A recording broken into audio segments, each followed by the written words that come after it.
special needs areas we got to work on, some finer points, some things we've got to clean up before game time, and starting to work a little bit on opponents.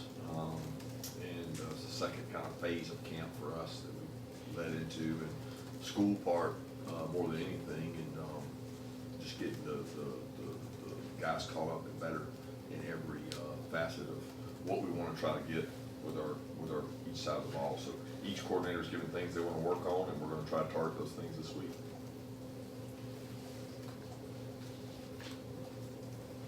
Kirby, can you give us your thoughts after you looked at the tape of your second scrimmage, what you saw that you liked and what you didn't like? Yeah, I thought there were some really positives on both sides of the ball. Offense continues to be effective and efficient in the red area. Run game in terms of putting dents in the defense and being physical was really good. Defensively, I think there were some good turnovers in there, some sacks, and created some havoc, which is important. But all in all, I thought both sides of the ball continued to get better. I was very pleased with the performance on both sides of the ball. Yeah, Kirby, I want to ask you about Zai Elton. Just one, what have you seen from him throughout fall camp? And two, what is it like seeing where he is now after the adversity he dealt with in high school with the weight loss and everything like that? Yeah, he's a pleasure to coach. He's good spirits each day. He has FPE. That's what we challenge players to have. He has that. He has toughness. Combine that with talent, and you've got a good player. He's grown into a role for us. Not afraid to be challenged or afraid to be coached. And I think that's a great quality in any age player. But it's important that he sustains that and doesn't become, entitled or sensitive or complacent, because he is a talented player that has to challenge himself day in and day out. And from what he came from in terms of Crohn's disease and the things he went through, it's a pretty incredible story. And he's a product of a great home environment and great leadership. Kirby, a couple of your young defensive linemen, Valdine, Sohn, if I'm saying that name right, might be a different pronunciation of it, and then P.J. Dean. Want to kind of get your take on them after being here during the spring, being here in the fall, and if they've got a chance to kind of help you right out the gate this season. Yeah, Valdin has worked really hard. He's created a role in terms of like his twitch, his disruption. He's really athletic. Maybe he can get stronger and be able to hold the point better. But when it comes to getting off blocks, running the ball, chasing the ball, he's going to make us better. He's going to have a role this year and play in some form or fashion. He plays some special teams because he can run. He's bright, he's intelligent, he loves football. And then PJ is probably just starting to scratch the surface. He did not get to go through all spring. He was dealing with, he had an injury when he first got here in the weight room that he had to deal with, that he had injuries in the spring. He's just consistently missed time, but now in fall camp's here, he's growing up rapidly. He's helping us. He's gonna be a good football player. He's got to get a lot of the mistakes out of the way, and we moved him into the. He's worked with the outside backers more lately than defensive ends, and he's a little bit lighter than we imagined he would be, but he can run. And with Maurice Williams, being out, we've got to find ways to rush the passer. And I do think he's going to help us add depth. He's a tremendous kid. He loves to work. Kirby, who's your number 2 quarterback behind Gunnar, and how have you evaluated Ryan Puglisi and Ryan Montgomery this preseason? Yeah, I think all 4 of those guys have done a tremendous job. When you start talking about Buga and Beaver and those guys have gone in and done work, both those guys have taken reps with the ones. Talking about the 2 Ryans, they've done a tremendous job, and that battle's not over. It's one of those things that we'll continue to see, and inevitably, we'd like to see it play out in live action. But is that live action through us, or is that live action through a game? I don't know if we'll get a chance to do that. But we have chances every day for them to go in critical, crucial 2-minute drives, third down competitions, and they both had their good, they both had their bad, and they continue to get better. So has Buddha, and Bryce is a guy that we fight every day to try to get more reps for him so he can continue to grow. Yeah, Nick Chubb announced his retirement from football on Friday, and you got a chance to work with him here at the University of Georgia. How did he help you grow as a coach in terms of getting to work with him? He's just an incredible person, leader. I think it was more respect than it was necessarily growth. You know, I got this was 2 years with him, and his demeanor and the way he went about things and bought into what we were demanding. It was, you know, 2 very tough years for him. One was a bounce back from a significant injury year where we made things really, really hard and tough in the program, and he never questioned any of those things. I don't know that without he and Sony, you know, get the same buy-in that they had, and just when you talk about human beings and respect for like where they come from, family, name on your back of your jersey, he has tremendous respect from this organization for what he stands for and what he's done for, you know, whether it's his hometown or this university. He's been an incredible ambassador, and to look at what he's gone through with those 2 injuries, I don't think you can find many people that come back from those 2 significant injuries. You mentioned some of the sacks in that second scrimmage. Do you feel like you're seeing progress with this defense in terms of being able to rush the passer? Well, I don't know if I've seen that. I mean, we didn't have a sack fest out there. That was not what it was at all. I mean, we aren't where we need to be in terms of pass rush because we're missing some guys in terms of dealing with Amarius not being out there and some talent there. We're having to do it in other ways, and we'll have to do that probably all year in terms of the way we create pressure and how we go about it. So to say that we're where we need to be pass rush wise, I don't know that we are. Coach, it seems like in today's era, financial literacy has become a big topic in college football, specifically young athletes. I know Tate Cryer announced a few weeks ago he was a victim of an e-commerce scam. Kind of, what are y'all doing as a program to kind of teach these athletes about financial literacy? Yeah, we've got people in-house that help our players. We bring in speakers, but you know, speakers can only do so much. They can educate in a 1-hour seminar. If you're not providing in-house help, then you're probably short these guys. And we have a tremendous group here that meet with our players constantly. We provide tax services for our players and investment opportunities. And I think that's pretty much now the norm, is that how are you helping these guys, and you know, are they willing to receive help? It's probably a bigger question than how are we doing it, because anything you ask for in this program, we'll find a way to help you. You have to be willing to receive that help. Speaking with Quintavious Johnson today, what stood out to you about him and where do you want to see him grow? Well, his leadership has grown. His toughness has grown. I love Q because each and every day it's important to him. And he gets better with each and every rep.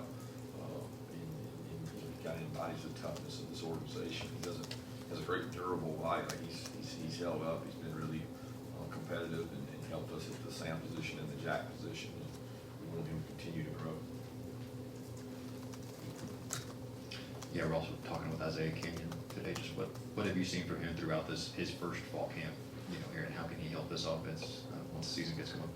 Yeah, he's come in and blended really well. I think he was comfortable in the room because of the players on the team and having guys he played high school with and played against all his life.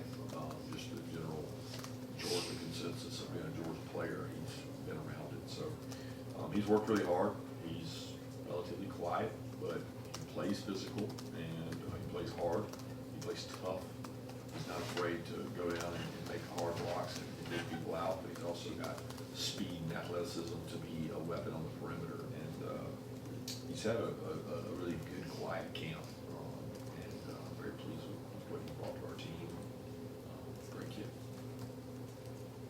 Kirby, what'd you say about Gunnar Stockton's progress? I guess you've got one more scrimmage in the books, and then is there a lot of ones-on-ones in practice and, you know, bits and pieces of scrimmage situations? I know people come to scrimmages, but it would seem to me that there'd be some one-on-ones in practice as well.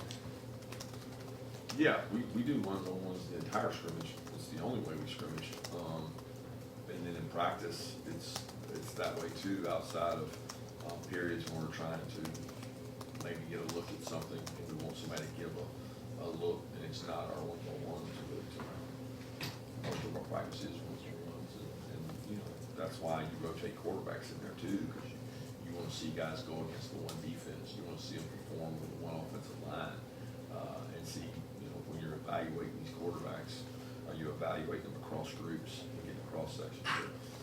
Gunner's been fine, he's been good. He had some plays he wish he had back from the last scrimmage. He had some good plays in the first one and some bad ones in the first one. He had some good plays in the second one, some bad ones in the second one. He's had a good camp. He's in a much better place this year than he was last year, in my opinion, just from experience.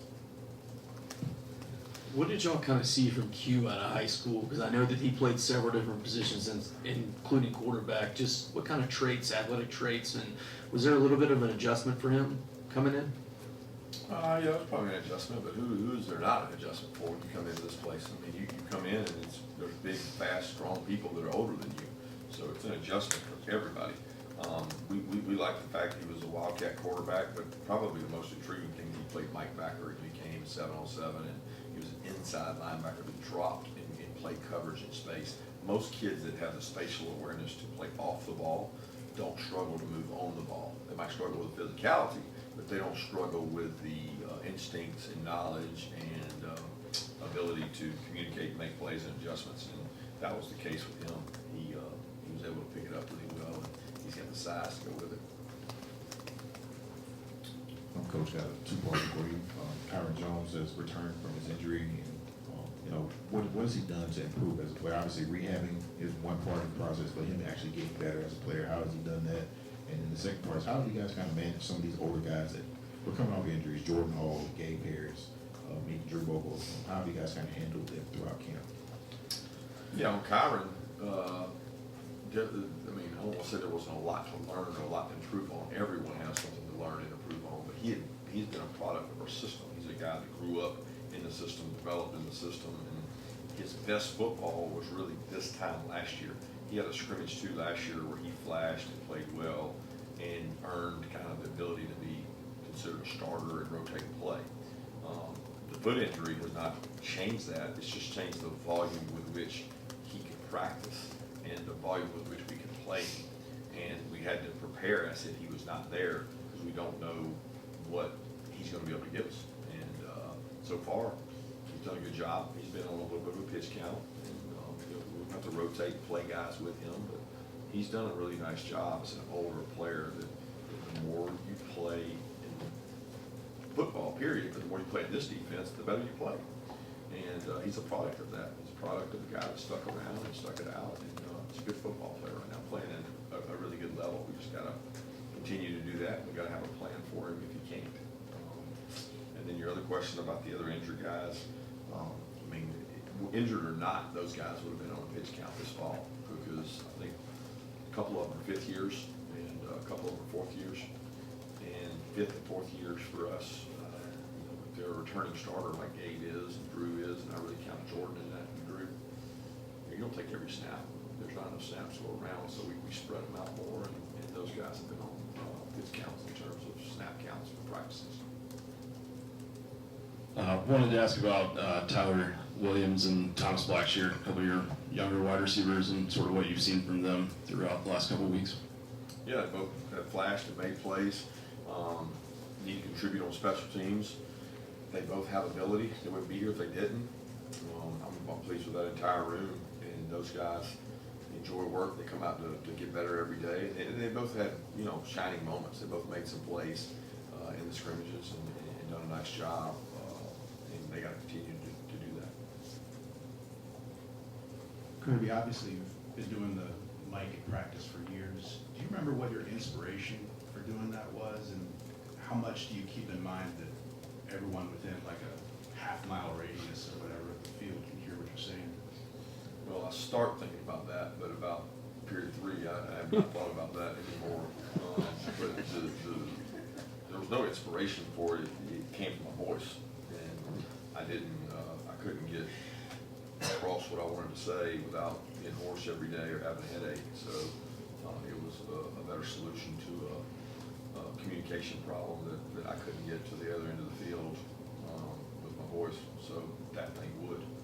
So I think it's, personally, I think it's overrated in terms of it, because some of the players can't even hear it, and they have headphones in, and they listen to the dots, you know, so it's, a lot of times it's for organization purposes when we change drills and things like